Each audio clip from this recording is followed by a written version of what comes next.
guys, welcome back to the channel. Today we're going to be talking about the new eRide Pro 3.0. I had just watched Saronster's video. It dropped today, the date I'm recording this, and I gotta be honest, I was very surprised. I originally thought his review was just going to be for the SR, but it turns out there's another bike that eRide's releasing, the 3.0, and in his words, it's meant to go up against the MX-5, which, you know, it's kind of crazy, but every 2 weeks there's a new e-moto that's coming out. It's also the weekend before Halloween, so if you see people in costumes, don't be surprised.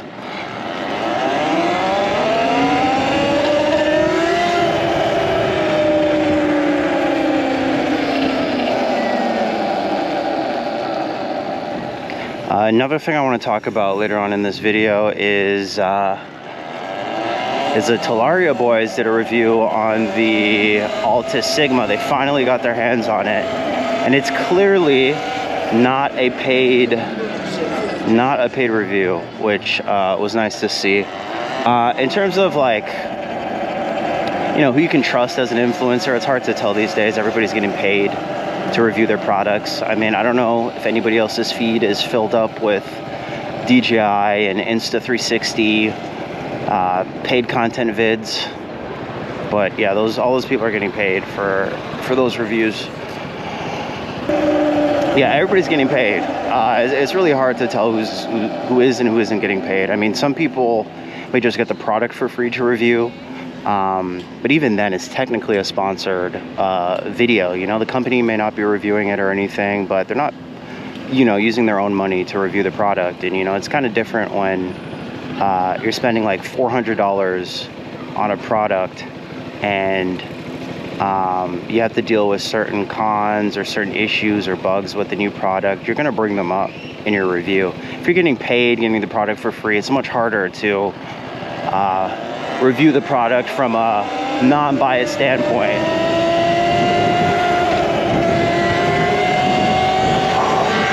This was a little bit of my problem with Saronster's video on the Sigma, and, you know, it's clear after this last video that he's kind of pooping on Talaria's bikes, which I don't really understand. You know, maybe, you know, he is the Saronster, and as soon as Talaria released the MX-3, it kind of beat the Saron in every single category and force them to improve the next versions of the Litebee.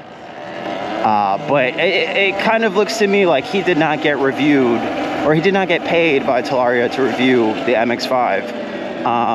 Granted, there's been some issues with the MX-5, the batteries getting on fire and all of that, but once Talaria sorted that out and, you know, did a major recall, I mean, the bike is amazing. You know, best brakes on the market, probably the best front suspension on the market too for its price category, best performance for its price category as well.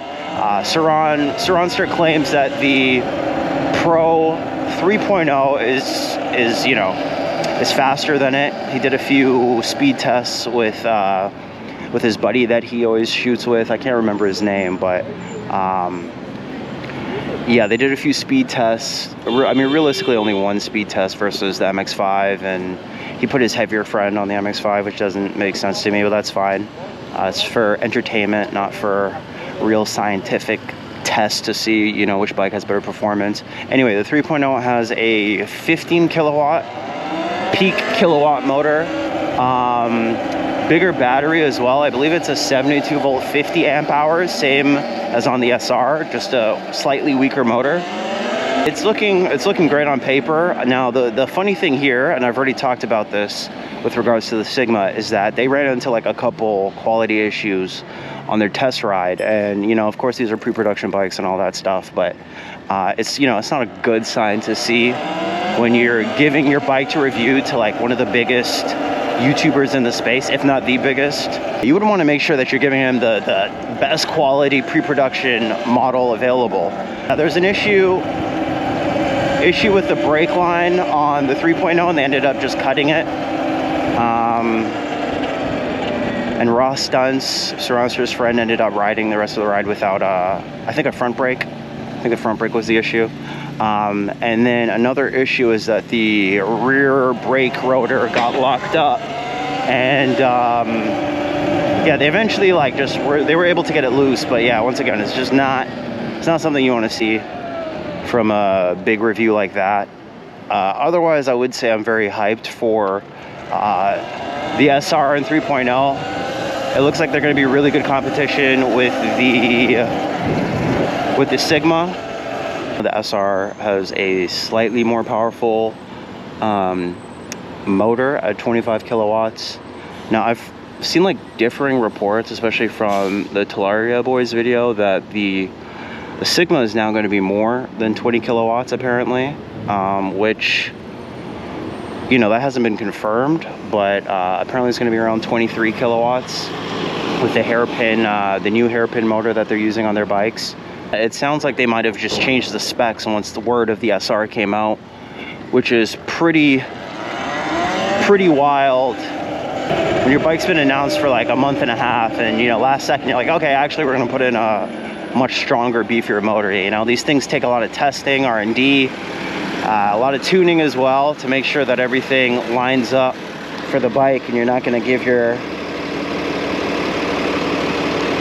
customers a you know, crappy or broken product, because that can ruin brand recognition and just kind of destroy your future profits. So we'll see what happens with the Sigma.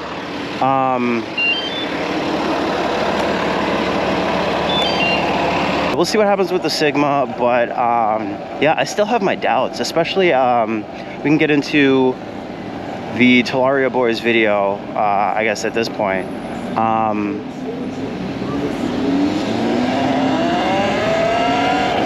So yeah, they were able to test drive one of two pre-production models. I don't know why Altus only has two pre-production models when they plan to release this thing in a couple months, less than a couple months. That's kind of insane to me. That's very alarming to me. I would assume they have, like, you know, a whole bunch of other pre-production models that they could give out to other YouTubers or reviewers, but those are the only two, and they're just reusing them, sending them around. And in the Talaria Boys video, the suspension, they made sure they didn't, you know,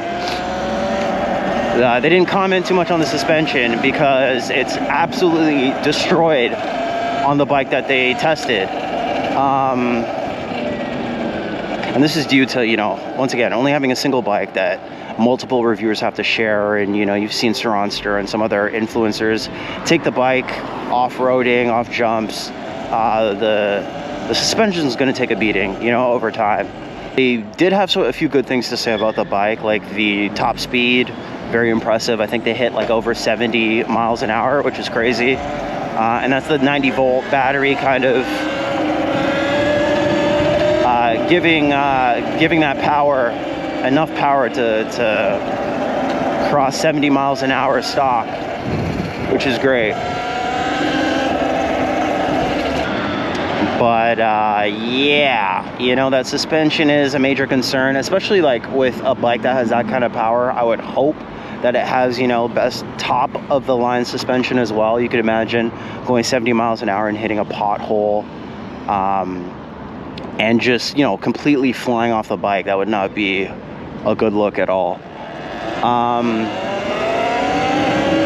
Yeah, like, time will tell when they start releasing their bikes. We're probably gonna have to wait a little bit of time for that, and just go from there, because, you know, only two pre-production bikes. We still don't know a lot of the specifics about the final model that they'll be selling, and yeah, that's pretty much it.